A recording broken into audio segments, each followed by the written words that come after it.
Selamat siang teman-teman semua. Oke, pada kesempatan kali ini kita akan melanjutkan materi kita modul 4 Bahasa Indonesia, ya, yaitu dengan tema Aku Jadi Tahu. Nah, sebelum kita mulai kegiatan kita pada siang hari ini, alangkah baiknya kita berdoa dulu menurut agama dan kepercayaan kita masing-masing. Berdoa dimulai.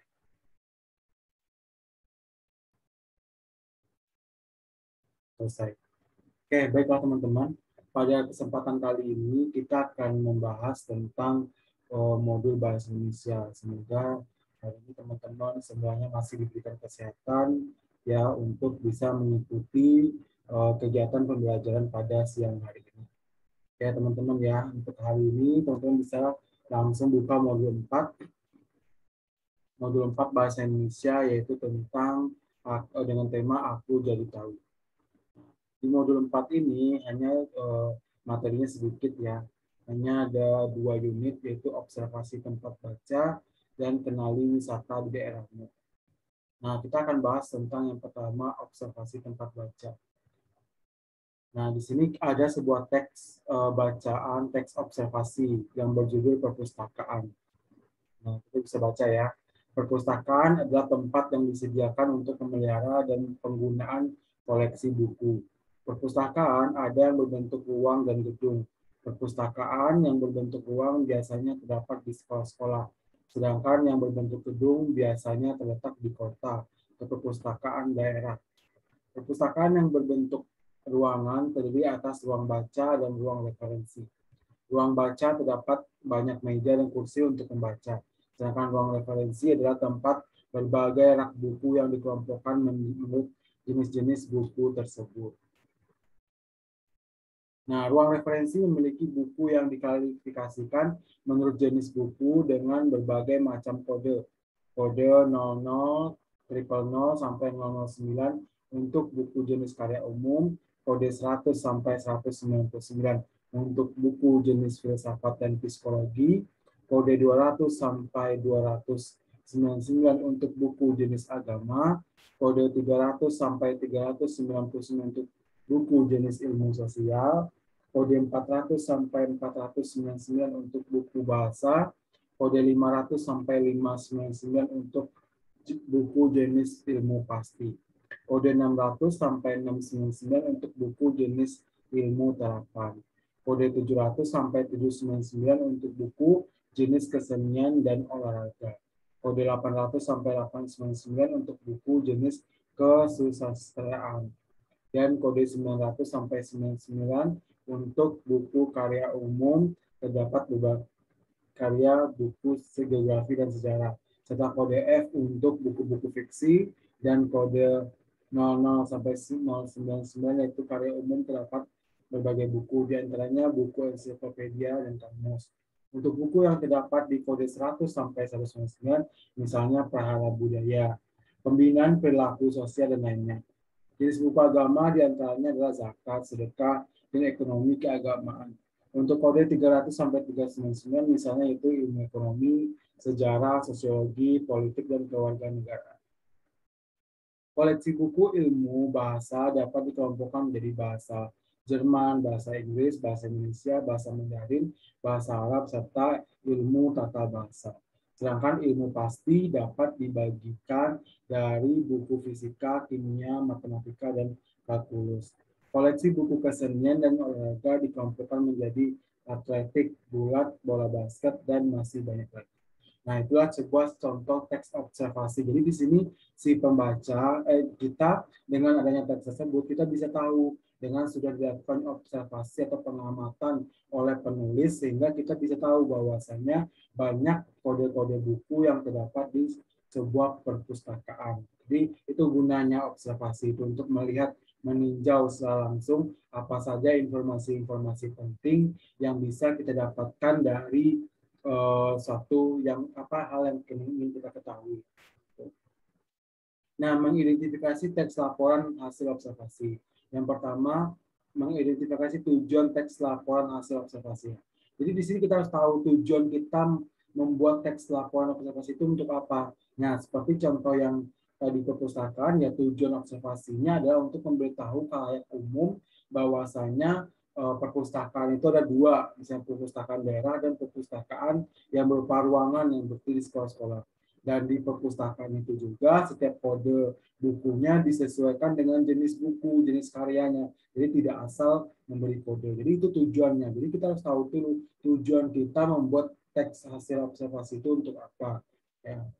Nah, yang kedua, ciri teks laporan observasi. Nah, teks laporan observasi bersifat objektif, umum, faktual, dan sistematik. Artinya adalah objektif ini sesuai dengan pendapat dari yang ditemukan oleh si penulis, ya, dan umum dan faktual, fakta dan jelas sistem. Jadi fakta harus sesuai fakta, ya. Kalau observasi itu harus sesuai dengan fakta yang terjadi di lapangan atau sesuai dengan fakta yang kita dapatkan. Jadi tidak boleh mengada-ngada atau tidak boleh menambahkan dengan suatu hal yang tidak pernah terjadi. Nah, objektif ini berarti teks laporan ini disajikan sesuai dengan keadaan objek yang sebenarnya di lapangan tanpa dipengaruhi pandangan atau pendapat pribadi umum. Kalau umum berarti teks laporan hasil observasi yang dibuat haruslah bersifat umum dan tidak merugikan pihak-pihak tertentu. Faktual berarti sebuah teks laporan hasil observasi harusnya bersifat faktual berdasarkan pada kenyataan di lapangan, mengandung kebenaran tentang objek yang telah diteliti. Kalau sistematis berarti teks laporan hasil observasi yang dibuat harus teratur, berurutan, dan sesuai dengan standar yang berlaku dalam penulisan teks observasi. Nah, sekarang menyimpulkan isi teks laporan observasi. Nah, teman-teman bisa baca yang Taman Pintar, yang teks Taman Pintar dibaca, dan nanti disimpulkan apa saja hasil yang kita peroleh dari teks tersebut. Ya, informasi pentingnya pada paragraf 1, paragraf 2, dan paragraf 3. Ini ada berapa paragraf nih? 1, 2, 3, 4, 5, 6. Ada 6 paragraf di sini, ya. Itu bisa dicari lagi. Hitungnya dikerjakan latihan 1 dan latihan 2. Nah, itu tentang menyimpulkan teks hasil observasi. Nah, yang kedua kita akan membahas tentang kenali wisata di daerahmu. Nah, kita harus menguraikan struktur teks laporan hasil observasi. Nah, struktur teks laporan hasil observasi terdiri atas pernyataan umum. Yang pertama, pernyataan umum berisi definisi, keterangan umum, atau informasi umum. Ciri bahasa pada definisi menggunakan kata adalah dan merupakan. Deskripsi bagian berisi perincian bagian-bagian hal yang dilaporkan, misalnya tentang tumbuhan, maka ditulis ciri-ciri daun, bunga, atau perincian bagian lainnya. Demikian juga tentang deskripsi bagian yang merupakan manfaat bagian tumbuhan. Ciri bahasa yang digunakan antara bahasa kata khusus dan kalimat-kalimat yang menjelaskan atau merinci. Pada bagian ini juga digunakan istilah dalam bidang ilmu, kata baku, dan kalimat objektif. Ciri lain yakni menggunakan kata sambung, yaitu dan selain itu, di samping itu, dari segi, dan sebagainya. Pada kalimat yang menjelaskan rincian jenis kelompok digunakan kata pertama, kedua, ketiga, dan lainnya. Pada bagian simpulan berisi ringkasan umum hal yang dilaporkan. Pada teks laporan hasil observasi disimpulkan boleh tidak ada. Boleh tidak ada. Nah, di sini kita bisa lihat sebuah teks observasi yaitu tentang hutan mangrove warna tirta.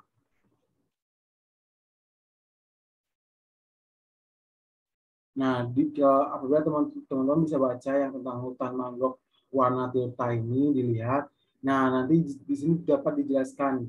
Nah, ciri-cirinya pas definisi atau informasi umum, yaitu hutan mangrove warna tirta merupakan salah satu kawasan konservasi alam untuk pelestarian hutan mangrove di daerah Kulon Progo, Yogyakarta. Hutan mangrove satu ini terletak di daerah paling ujung barat daya Kulon Progo dan dekat dengan perbatasan antara Yogyakarta, Jawa Tengah. Tepatnya di Desa Janggaran, Kecamatan Temon, Kulon Progo, Yogyakarta. Nah, struktur yang di sini yang dijelaskan itu definisi umum atau gambaran secara umum di mana apa itu hutan mangrove-nya letaknya di mana, kawasannya secara detailnya itu umumnya ya, secara umum dulu dibahas di situ. Nah, lalu dikembangkan pengembangan hutan mangrove sebagai objek wisata dan studi. Nah, di sini jelaskan di kawasan hutan mangrove warna kita terdapat beberapa jenis tanaman mangrove yang ditanam sesuai dengan jenisnya. Ada yang ditanam di pinggir sungai dan ada juga yang ditanam di tempat yang berlumpur. Tanaman mangrove tersebut dikelola dan dikembangkan oleh masyarakat sekitar yang bekerja sama dengan beberapa dinas dan sekolah-sekolah terkait objek studi. Nah, di sini adalah deskripsi bagiannya.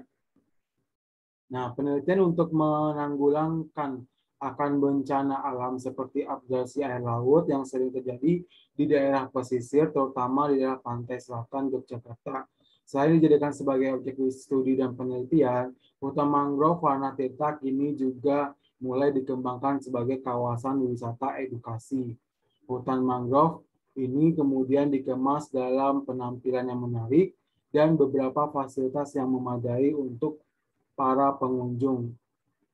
Diharapkan dengan dibukanya kawasan hutan mangrove warna tirta ini untuk umum dapat mengenal serta menambah pengetahuan para pengunjung akan pentingnya tanaman mangrove bagi alam dan lingkungan kita. Nah, ini adalah bagian deskripsi bagian ya. Nah, lanjutannya adalah sebagai kawasan yang dikembangkan untuk wisata edukasi, kawasan hutan mangrove warna tirta ini juga dikemas dengan menampilkan penampilan yang menarik, salah satunya dengan bagian dua kawasan yang mengusung tema berbeda dengan memanfaatkan lokasi dan jenis mangrove yang ada, yaitu dengan adanya jembatan mangrove di pinggir sungai dan goa mangrove yang berada di sebelah selatan sungai. Jembatan mangrove tersebut berada di pinggir sungai yang melintasi kawasan hutan mangrove warna tirta. Sepanjang pinggiran sungai yang ada di kawasan tersebut kemudian dimanfaatkan untuk penanaman tanaman mangrove jenis mangrove air untuk membuatnya agar terlihat menarik.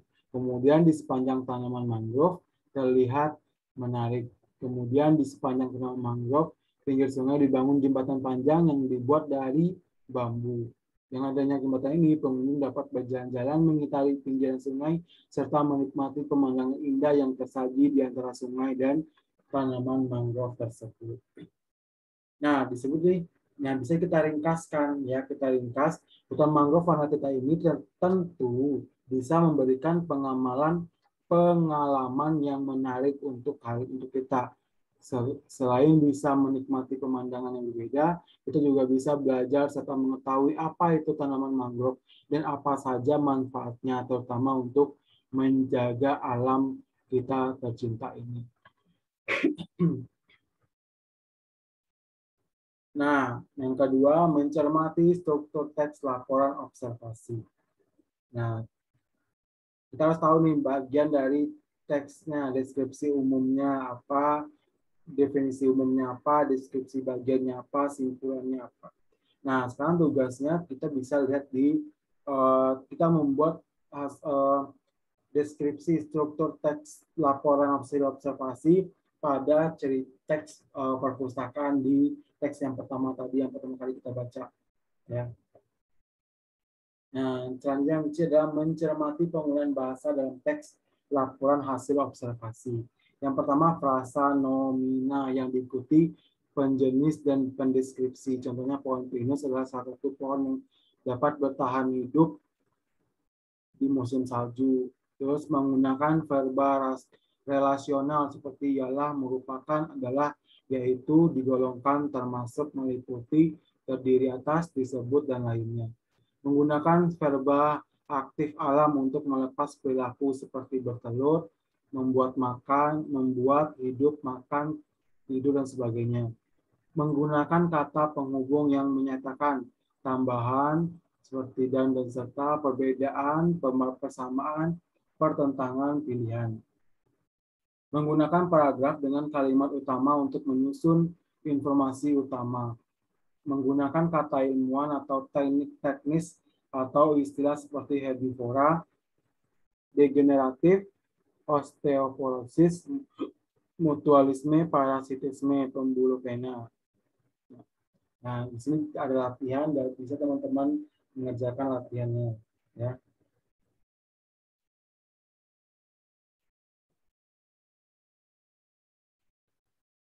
Nah, kemudian di sini dapat pengertian teks laporan observasi itu apa, ciri teksnya apa, ciri kebahasaannya apa. Yang kita coba latihan yang uji kompetensi. Berikut ini yang ini yang biasa terdapat pada teks laporan observasi. Berisi informasi mengenai keadaan peristiwa yang terjadi, berisi tentang riset yang mendalam dari sebuah benda, tumbuhan, hidup, hewan, dan konsep tertentu, berisi fakta, dan berisi hasil pengamatan. Nah, yang tepat adalah C ya.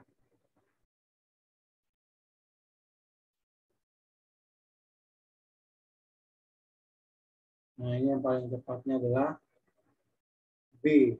Berisi hasil riset dalam bidang tentang sebuah benda, tumbuhan, hewan, dan konsep tertentu. Yang kedua, buah sawo bentuknya yang bulat dengan warna coklat dan rasa yang manis menjadi salah satu buah kesukaan banyak orang.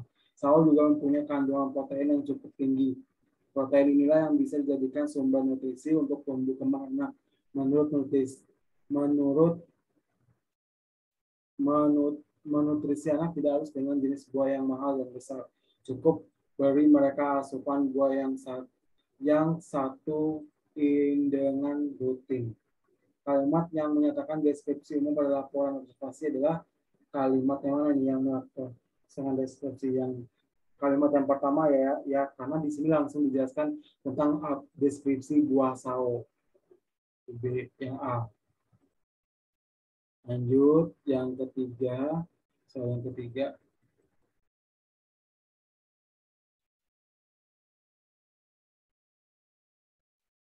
Nah, daun gedi daun yang memiliki nama Latin Abelmophus manihot L hampir mirip dengan daun pepaya. Daun gedi merupakan salah satu sayuran yang banyak dimanfaatkan orang untuk membuat masakan dengan cara menumis yang dicampur dengan cabai dan juga bawang putih. Daun gedi ini tidak hanya dimanfaatkan untuk membuat masakan saja, tetapi juga dimanfaatkan sebagai obat herbal karena kandungan yang ada di dalamnya mampu mengobati berbagai macam penyakit antara lain diabetes, mak, osteoporosis, dan kardiovaskular dengan cara merebus daunnya maupun dibuat jus.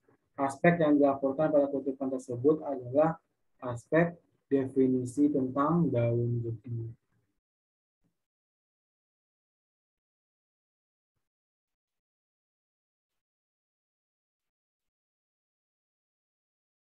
Nah, lihat yang keempat.